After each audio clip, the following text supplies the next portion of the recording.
honored to be here. I had actually reached out to Riley when I knew she was doing a book, and I didn't even know if she was going to tour the book, but I am just so excited to be here with you and to talk with you about this book, this very personal book. And I've been watching the interviews and the press tour that you've been on, and it just feels like such a journey. And I just want to thank you so much for having me here today.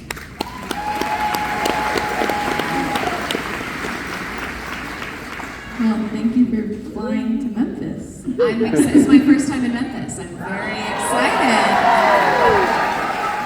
Hasn't been to Graceland yet. I have not been to Graceland yet, but I did go to Central Barbecue, which was delish. Rendezvous.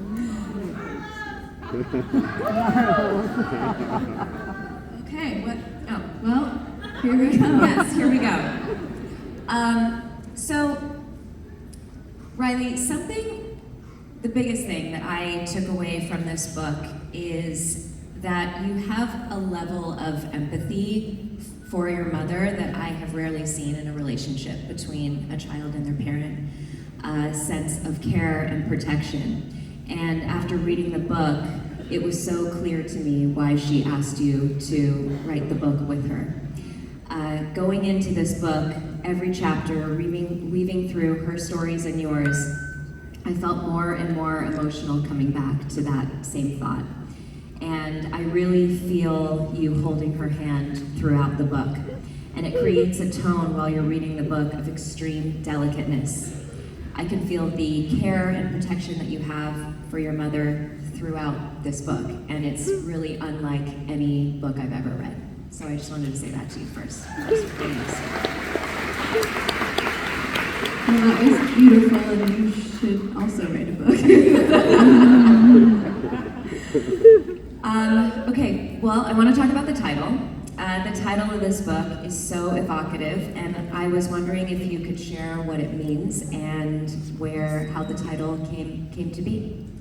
Well, it is a lyric from a song that she sang with her father, and I think that a lot of the time writing the book, and when you lose loved ones, for me, I just always am thinking about where they are, and the relationship you have with loved ones who have passed. And so from here to the great unknown, I mean, aside from the song, to me being just this beautiful duet between them, just represented it was like her whole story from here and then to wherever she is or they are now, I guess, is kind of what the title meant to me. The structure of the book is so beautiful. Her voice is in one font and your voice is in another. And it's woven through, it's very powerful. How did you approach transcribing her words? And what was the most challenging or enlightening part of that process? I think the most challenging part was just the emotional.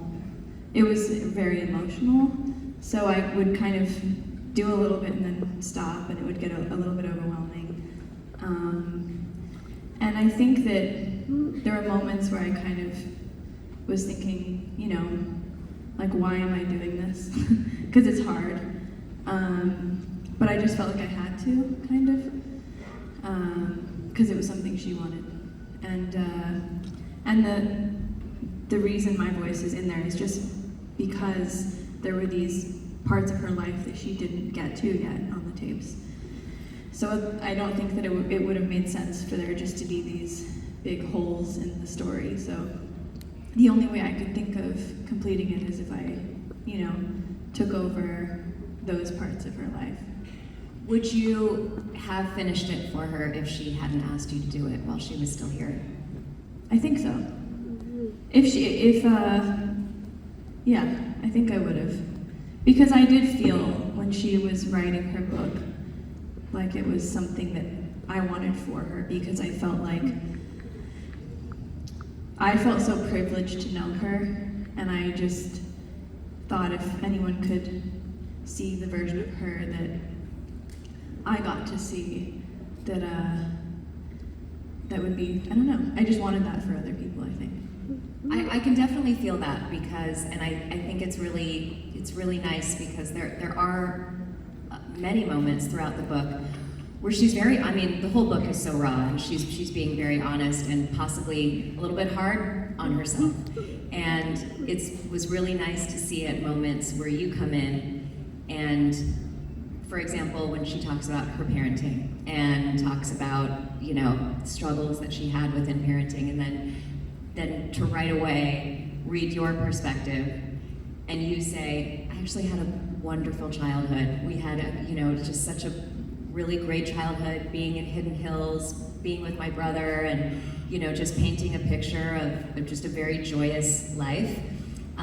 It's nice to see both perspectives, so I'm happy that you did it, and I'm sure she is too.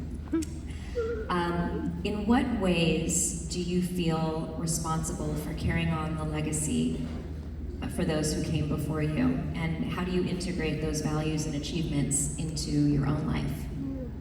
That's a good question. It's interesting because it's not really something I ever thought about until she passed away.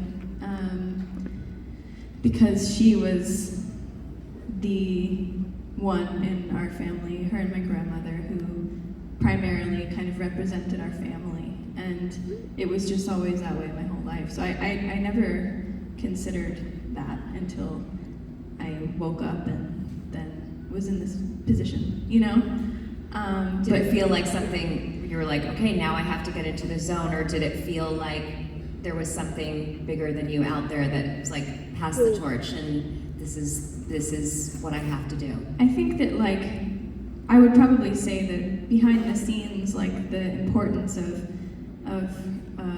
her father and his legacy and all of this was something that we all were a part of,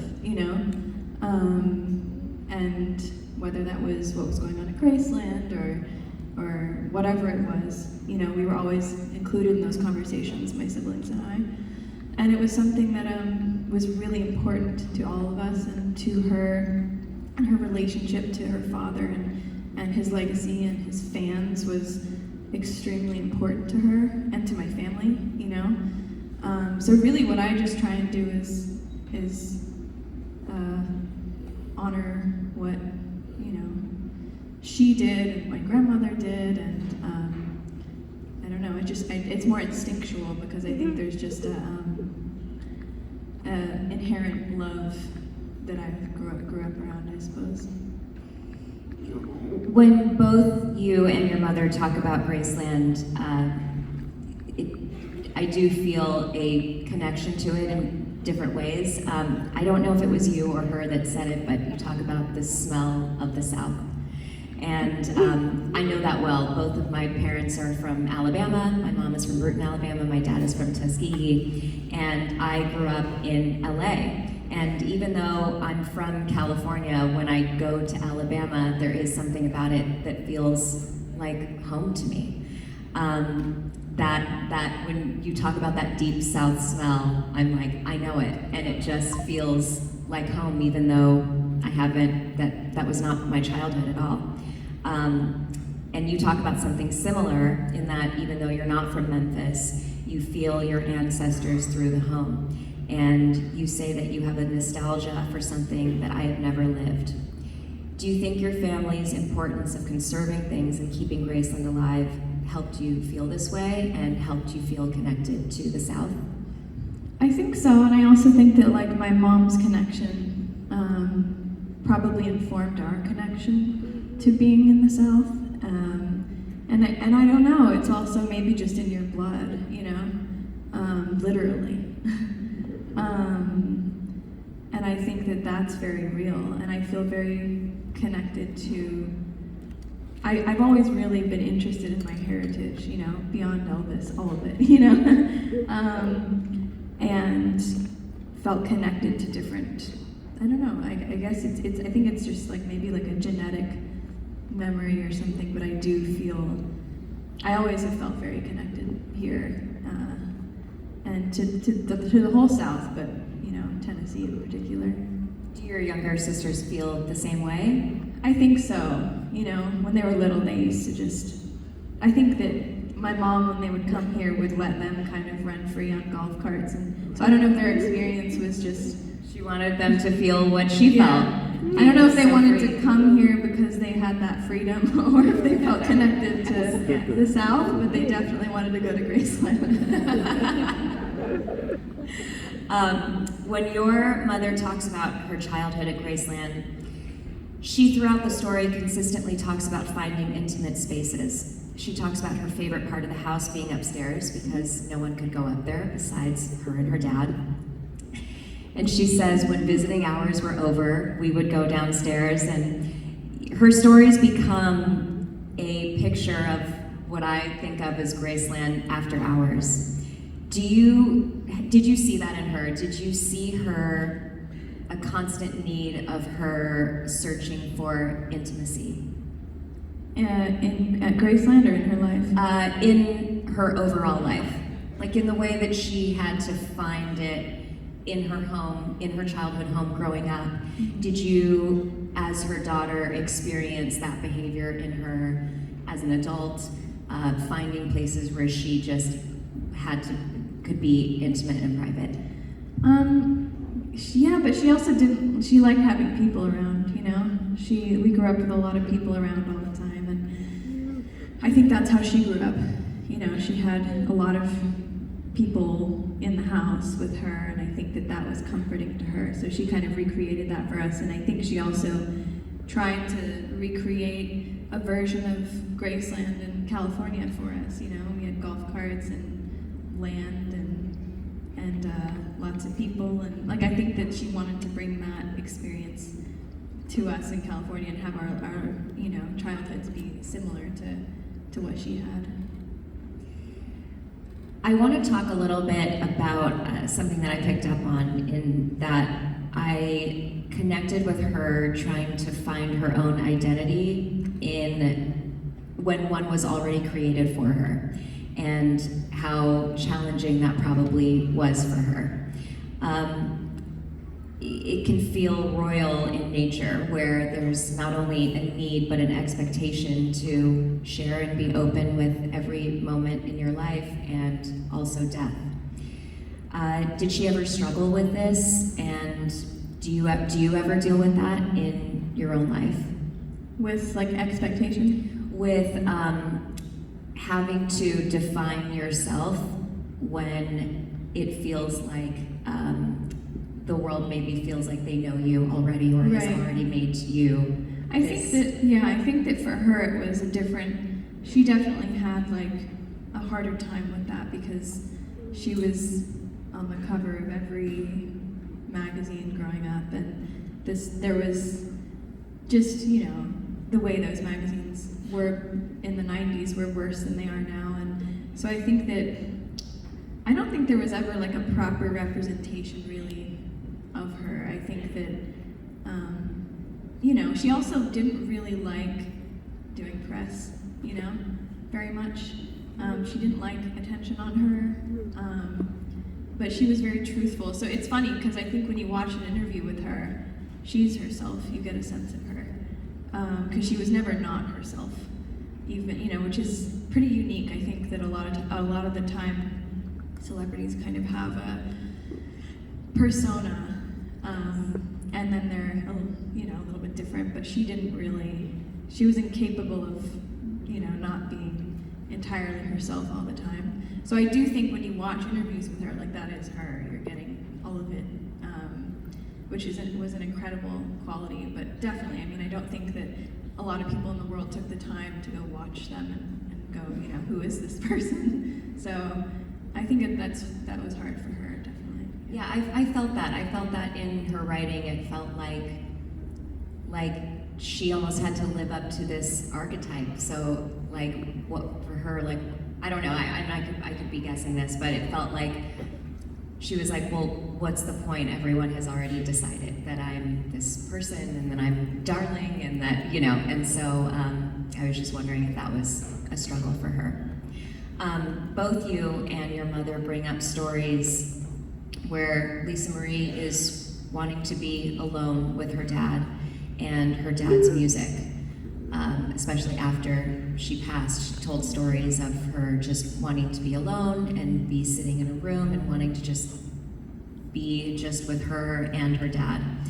And it feels like a way to match her grief, and she has had so much grieving in her life. And I find it really interesting that her ultimate place of joy, which is Graceland, was also a place of such deep pain for her.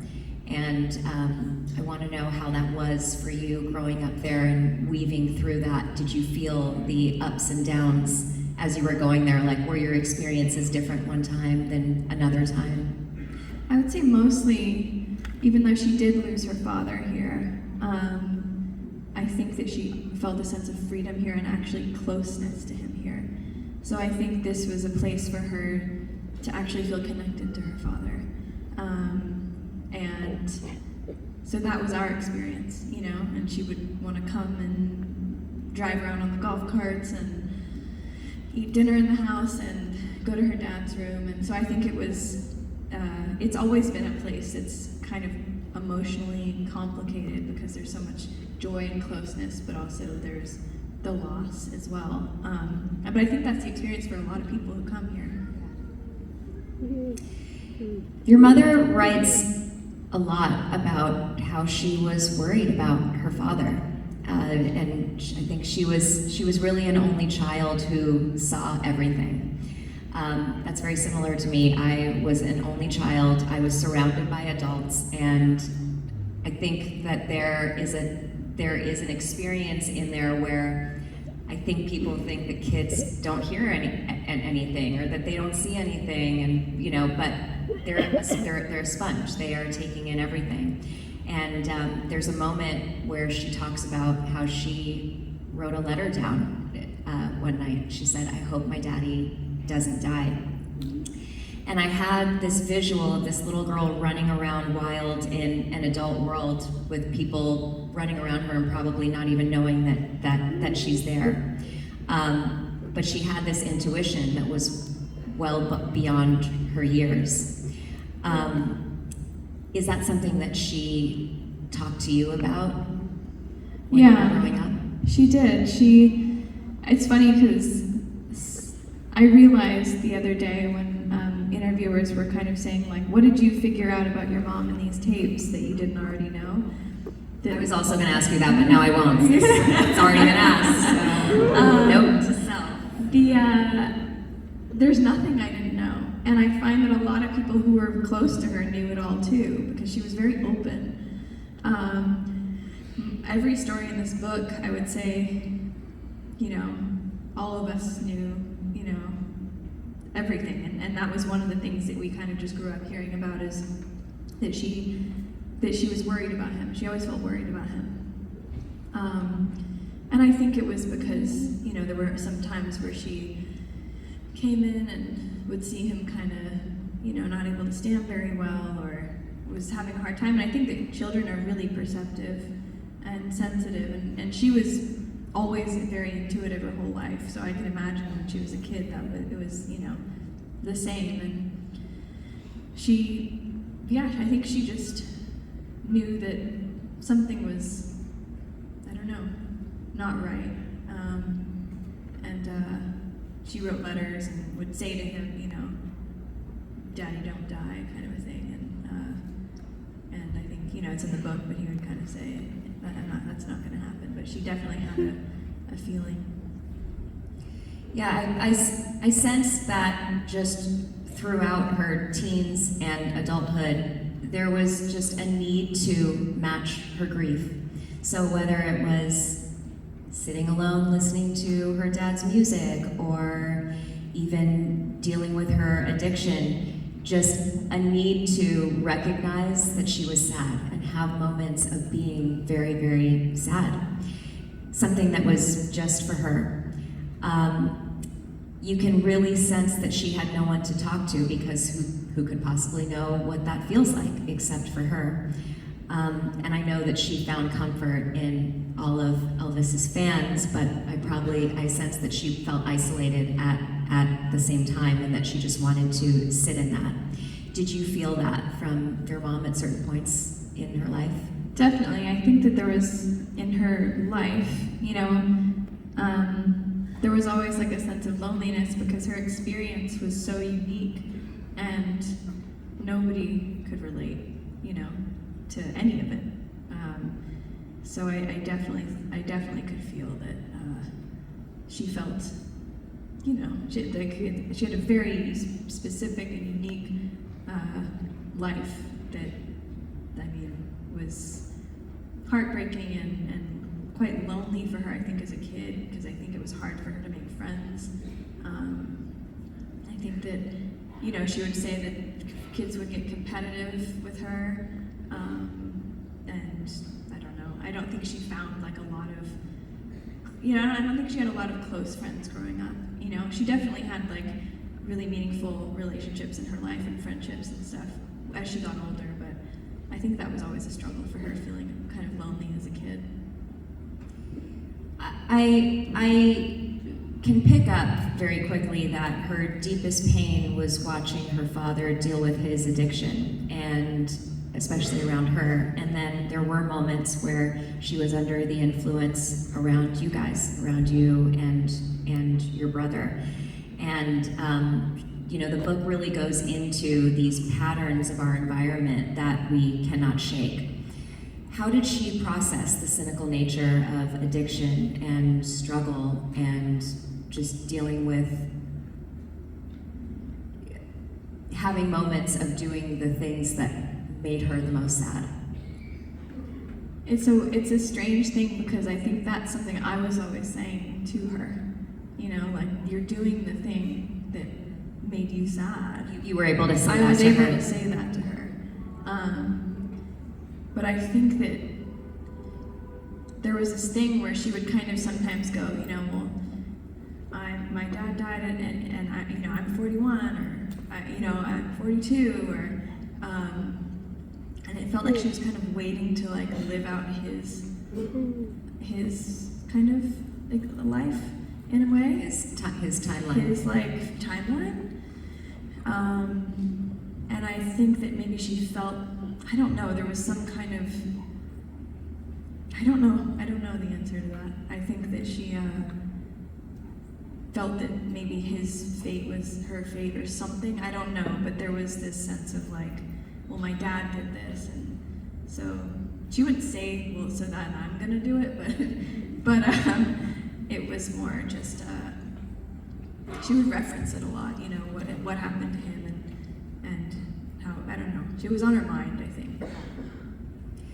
I want to talk about her relationship with your father. She talks in great depth about meeting him, about marrying him, and ultimately leaving him. And I wanted to ask you how that was, hearing that as an adult. Were you aware of the complexity in real time? Was it something that when she talked about it and when you heard the tapes of her talking about it, like how was that for you? Something I thought that was really beautiful when writing the book that I realized was that, because she did leave my father for Michael, and it was devastating to him and her. Like, she had a lot of guilt about it, and she wrote songs about it, and but I realized that had I not picked up a phone call and heard them arguing, I never would have known, because it was so important to them that we didn't know that they felt united and were still parenting us together, which I feel like at that time in the 90s wasn't really a thing, Definitely, that was not my experience with my parents' divorce, I'll tell you that.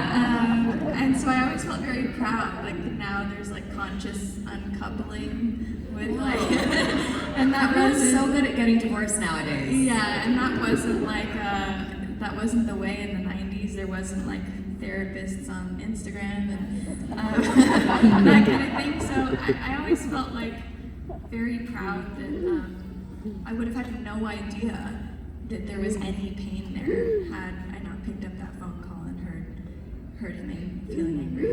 I think going back to what I was talking about earlier, I think that's a perfect moment in the book of, I can feel that is something that I don't know if she regrets it, but she's hard on herself for that decision. And you can feel that in her words, and then it jumps to yours, and you say exactly that. You say, I really wouldn't have known. They did such a good job at keeping it from me. I always felt their love for each other above anything. And I'm sure that she's smiling right now just thinking about that, because you never want to make your kids feel like their parents don't love each other. No, and I mean, they bickered a lot. They were like family, and until she died, like they would bicker all day. But yeah, I wanted to ask you so can you talk about how their relationship evolved and how he played a role in your life? And well, he kind of like on and off lived with us, even when she had other relationships. He would live in the guest house, and if she would go on tour, he would stay home and take care of us, or we'd go on tour depending on if we were in school or if it was summer. He really wanted to try and keep us in school, and she would just take us out.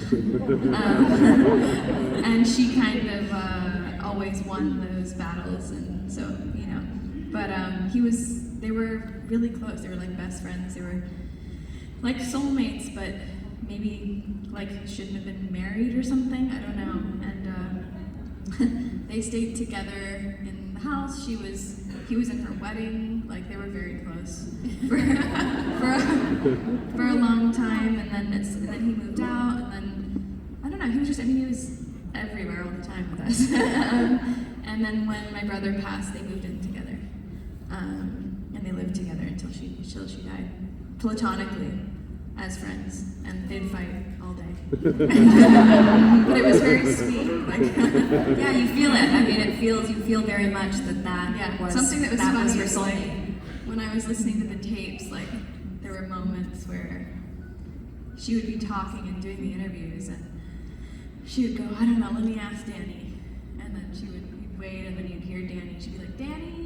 And then he would come out of the kitchen and be like, what? And then she would kind of fact check things with him.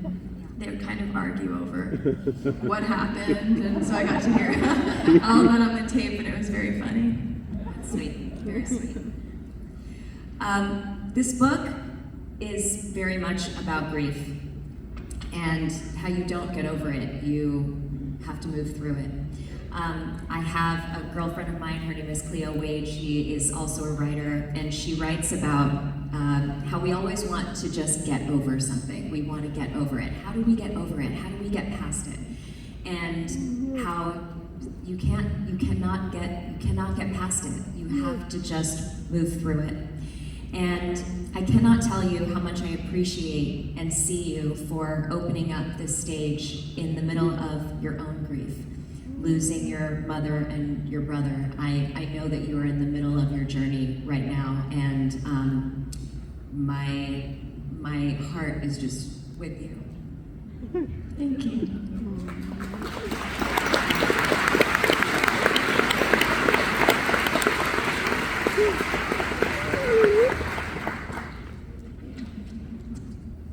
Nicole's crying. I'm supposed to be the one crying. Yeah, it's supposed to be about you. Your mother, as you say, was incapable of hiding anything from you. So, I wasn't. You already answered this question. I was going to say, did you learn anything through her from the tapes? No, I just was reminded how crazy she was. And in the best way, She just had me laughing the whole time. I know that a lot of the book is really sad, but she would tell it in a really funny way. It is a comedic book. Yeah. And I think that was I think what's gotten our family through everything is we all have a good sense of humor, all of us, which is uncommon, but we all do and did, And so I remembered that, and I remembered that even in the saddest moments, like, we all found something silly to laugh at, you know? And that was throughout the whole tape of her going through her life. You know, she had like a kind of dry sense of humor about most of it, and that was really my favorite part about listening to it, was reminding me of that. Have you found, I know that your daughter is so young, but have you found that you are repeating anything in terms of the way she raised you with the way that you are raising your family? Definitely.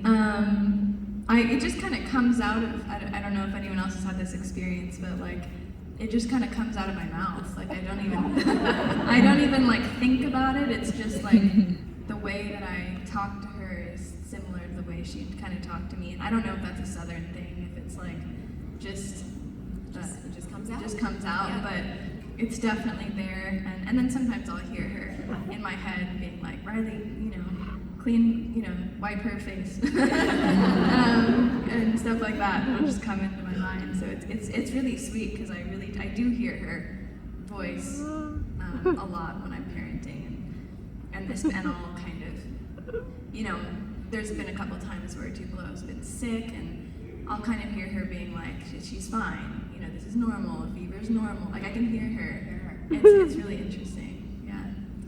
What were the hardest parts of the book to write, and what parts brought you the most joy? I think the hardest parts were the end, just because it was really hard to live through, and I just kind of, to be honest, I did it and then didn't want to reread it, you know?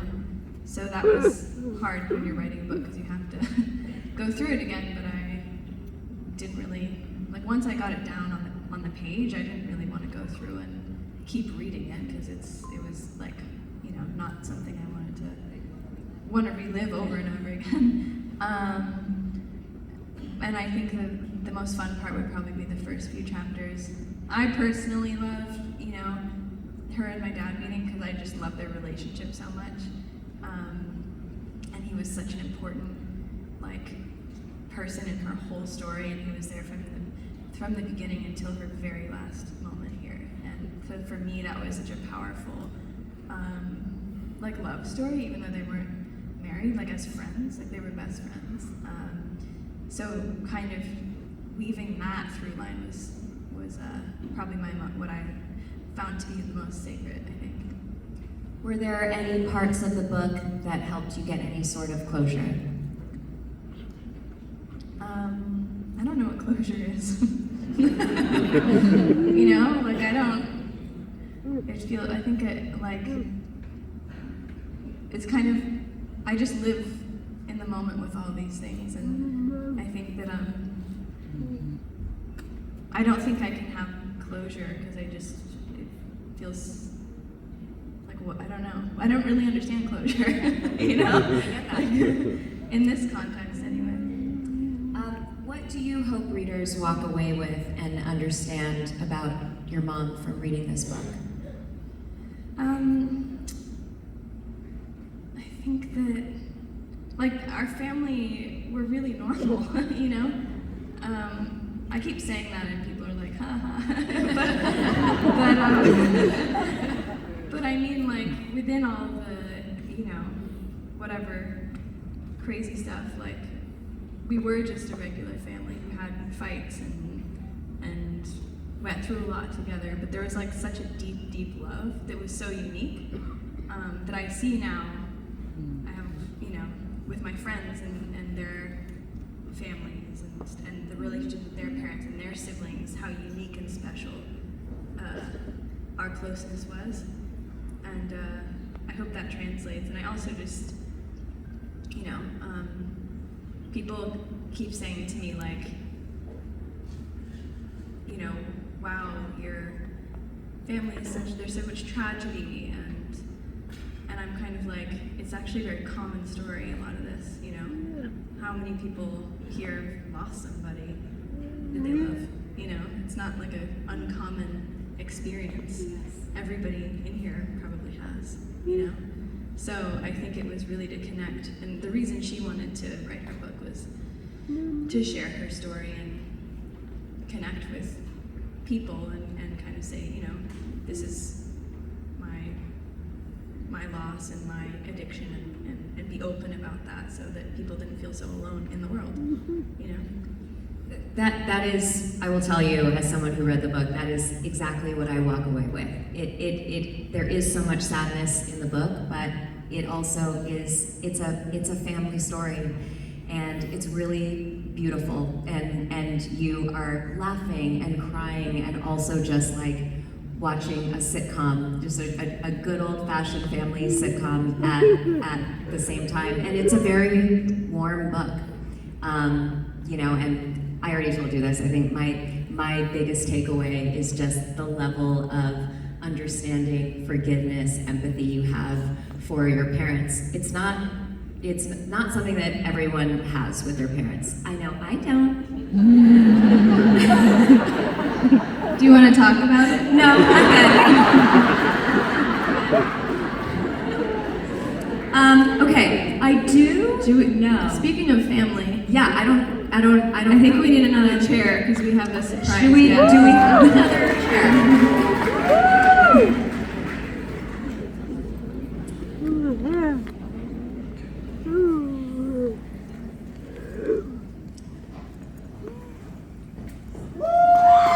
Oh, well, she needs no introduction.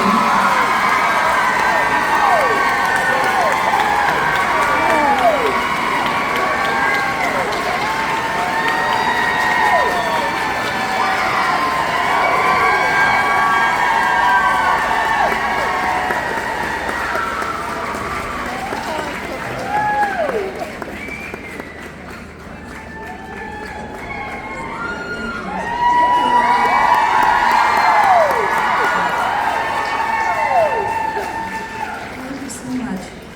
Wow. Was mine bigger than Welcome yours? to Graceland.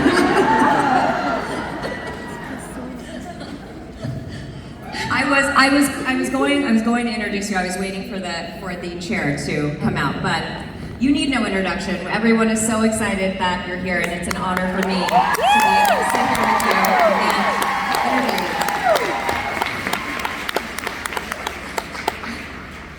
How does it feel to be sitting here with your daughter at Graceland? Granddaughter. It feels great. It feels great being here with her. I mean, we have so many memories, but, you know, just who she is today and how she just is her own person. And I'm very proud of her, and I love our time together, and to be here especially. So I'm a very proud grandmother.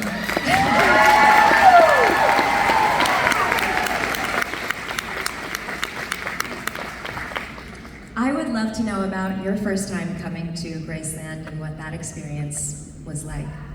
Oh my goodness. I was only 17 when I first saw Graceland. That was something Elvis always wanted me to see when I was with him, and well, we were together in Germany, and that's all he talked about was Graceland. And he had just bought the home just like a year or so before. He had gone into Germany, and he couldn't wait to get back, and he wanted me to see it. It was the biggest, at that time, it was the biggest house ever. You know, now when you talk about how big Graceland is, at that time, it was a big estate. So I came in just before it got dark, and we went through the gates, and I looked at the house and all the property, and I went, wow, I could never imagine how beautiful it was in my head, because I had nothing to compare it to. And I walked around when I got out of the car, and I just looked, and I said, now I see why he loved it so much. And he said he would never sell it. So it was really a beautiful sight.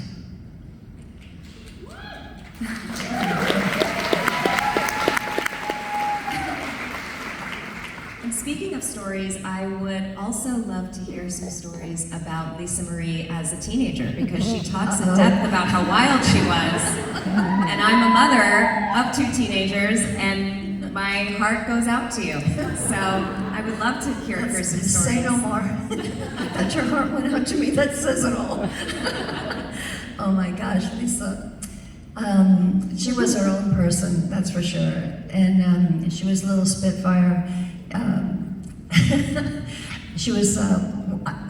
We had such a great time growing up, and actually, it was just her and I. Obviously, Elvis had passed, and I tried very much to keep her busy. We took her to Europe, and I took her actually out of school because the kids at school were asking questions, and I asked the teachers to please put any paper away that it comes out about Elvis passing and stories about us, and just to keep her out of the limelight of all what was going on. This is when Elvis passed. So it was good for her to get away, to go into different countries, and we went everywhere. We went to every toy store especially, and I got her all the toys and 2 suitcases coming back. But it was just anything that could keep her mind off of losing her father. And we were there for a good almost 2 weeks, and it was helpful. I just wanted on the paper, I made sure that when we were out, that when the papers would come out, and it was right in front of us, that they would take it away. The same thing here in the States. So she didn't see any of that. But I think she wants to know when she got grounded. oh, You want to know all the dirt. we're really gonna go there. Well, there's quite a few times she got grounded. Then it's all about boys. She'd sneak out and say she was going, with her girlfriend, and I followed her one day when I was a bit suspicious, and I had my sister come with me. We followed the car, and of course found out where she was going. I did get out of the car. I don't know if she ever told you this. Not yet. Put her in my car, and we went home, and I told her, that I was very disappointed in her, that she lied, and that I didn't like the guy she was going with. And she goes, why? I go, because I don't think he's good for you. I think that he's a bit old for you. And so she said, well, what about my father? With me. I didn't say anything else.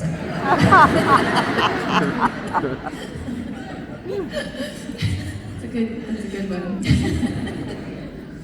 What ways do you think that you and Lisa Marie were different? And what ways do you think that you were very much alike? Oh boy, that's a good question. We were different. I mean, Lisa was curious, very curious about different things, and she wanted to experience different things. And some things, I was concerned about. I was mostly concerned about her hanging out with the wrong people. She seemed to like the feeling of not being normal. She wanted to be different, and she didn't want me to tell her. She was difficult as far as getting her to understand why I didn't want her to do certain things. She wanted to experience things herself. So I think that, and we would have little rounds of disagreements, and she just wanted, just like I said, to experience stuff. And I think for a mom, that's hard to let go of. I mean, she did experience with drugs, she did, and that was difficult, but we got through it. She had a good head on her shoulder. Lisa was not stupid. She was very smart. She wasn't, at school she could care less about school, but I'm talking about in her thinking and her thoughts of what she wanted out of life and how she wanted to live it. And I did worry about her and where it was going. But then as she got older, 17, 18, of course she met Danny. And that's your dad, I didn't know that. It's a lot of daddies. Boy, she fell in love with him, and he was such a great dad, a really great dad, a great couple. Lisa started getting into taking drugs, and at that time things got bad, and she met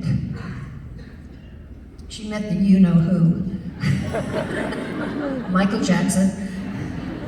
I wasn't happy about that either. She said, "Mom, you know, I'm gonna see Michael." And I go, "Okay." But I said, she goes, "What's wrong with you? Why don't you like him?" And I said, "I just don't like him." She said, "Well, why?" And I go, I don't know.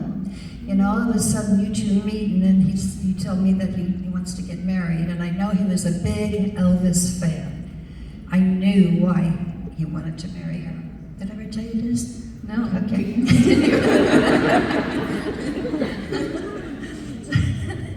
But I did know, and that was the reason why, and she found that out, actually. She realized it. She hardly ever saw him. And she would call me up and say, "You know, Michael hasn't been home for 4 days. I don't know where he is." So I said, "Well, didn't he call you, or didn't he tell you when he left where he was going? Did you hear this one?" No. Are you bragging? No. I just don't want to. Like, I know what you already said. I don't want to say it. Did you like Michael? I did. You did? I did. Did I you? was 6. Oh, you were 6? I had a great time. I bet. So, yeah, I was not happy about it. I knew that it wouldn't last. And she said, we were walking in Hawaii on the beach. Walking on Hawaii. And we were walking in Hawaii on the beach. And so we're talking, and she was saying, "So when do you think we're getting married, Michael and I?" And I said, "You're what?" And she said, "We're getting married." And I said, "Lisa, you need more time with him. You haven't had enough time. You rarely see him as it is." So she goes, "No, Mom, we're in love. I want to marry him." Well, obviously they did. And sure enough, when they got married, she hardly saw him. She'd call me up and say, "Mom, I have no idea where Michael is. I can't reach him. He won't answer the phone." This is true. Did she tell you that? No. Okay. We're all learning a lot together. So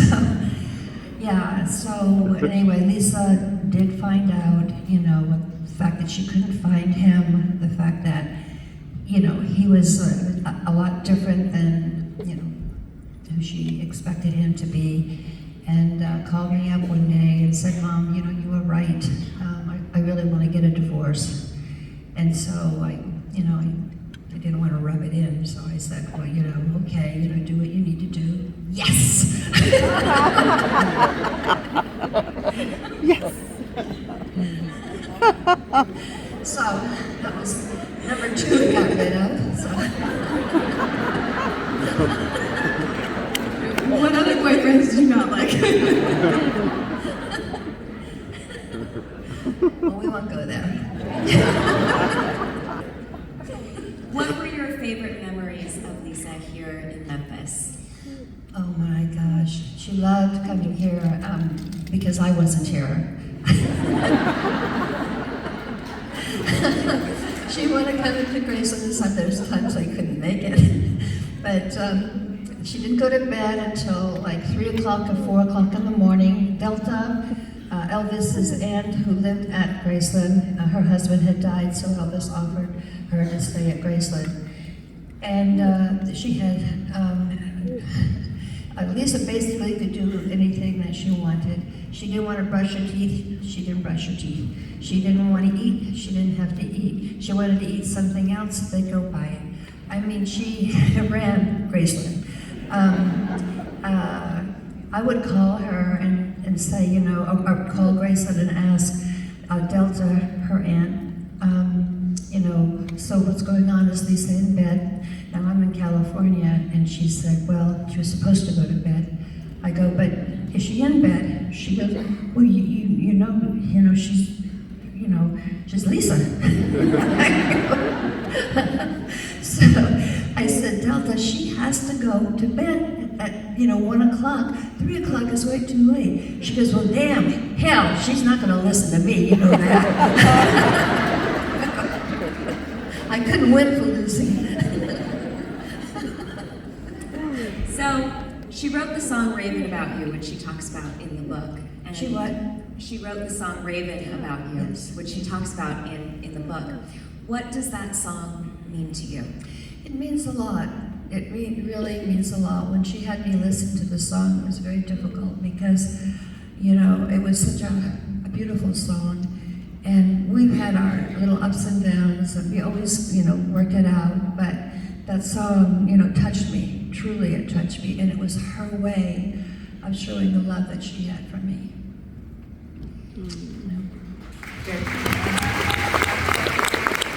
I want you all to go home and listen to that song. And this book touches so much on family and family dynamics and the seasons that we all go through, the ups, the downs. And I just want to ask you if we could have a check-in moment right now. Where are you right now? I'm here in Memphis. Hell yeah. Comedian over here. How are you and Riley, and how are you with your family, and how is your relationship with your family? Riley and I never had all the papers that you have read that we're battling it out, we can't stand each other, blah, blah, blah. Have you read those? I have. Okay. It's pretty hard to avoid. What? So it was pretty hard to I avoid. know. And, I'd walk and see the cover of these papers saying that how you and I are arguing over the will, you and I are this, we don't get along. And that is not true. And I tell you, all those rag magazines, they're making money off of these lies. And Riley and I have always been very close. I think, haven't we? Yes, we have, always. Thank you. Always. I want to thank you so much for coming out here and doing this. This has been such This an is honor. fun. I It want to is. go. Stay. Well, there are some questions from the audience that I think if we have time, I would love to read them out. Okay, this is for Riley. If you could spend one day with your grandfather Elvis, what would you want to talk to him about? And what do you want him to know about you? Oh. One whole day? One day. Oh, okay. I don't know. I think I would just want to spend time with him because I only know him through my family. And just get to see if he fit the image I had of him in my head through her and my mom. I don't know what I would ask. What would you want him? How would you want him to spend the day with his family? What would you want him to see? Oh my gosh, first of all, how close we are. And of course, the children, our little Tupelo and my son and just the family. I think he'd be very, very pleased that we all get along. She's really hitting it home. She's like that we're all together. Kenny and Carter ask, what was the defining reason that Julia Roberts was chosen to narrate From Here to the Great Undone? I think I was given a list of actors who could read my mom's voice, and I think it was her voice from my memory just felt really honest. And my mom was just so honest, and it wasn't, I don't know, there was just kind of like a strength to Julia that I felt that was right, I think. And She said she would do it. So okay, that was well great. that's a plus. Yeah. Deneen asks, what music did your mom most enjoy other than Elvis? Oh my gosh, everything. Like, she loved disco. She What? disco. Disco? Like to dance like at Yeah. night. Like she loved disco. We've got one disco fan here.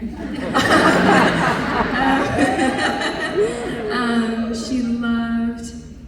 I mean, so loved Pink Floyd. She loved like She loved being like she loved like hair metal, like when she was a teenager. But she loved She loves scary movies too. We used to watch them. horror movies. Yeah, horror movies. All that killing. Yeah, she really enjoyed forcing us to watch scary movies. Music, like everything. She loved, like currently before she passed, she loved Lady Gaga and Adele she loved. What else? Huh? Guns N' Roses, of course. That's true. Guns N' Roses. Her mother. Aretha Franklin. You guys know. Yeah. What? Elton John. Yes, she loved Elton John. She loved 70s music. You know, she was a big Elton John fan, and I got in contact with his manager for her to meet Elton. Did she ever tell you this one? It's in her book. Oh, it's in her book. Read it in her book. Here it is.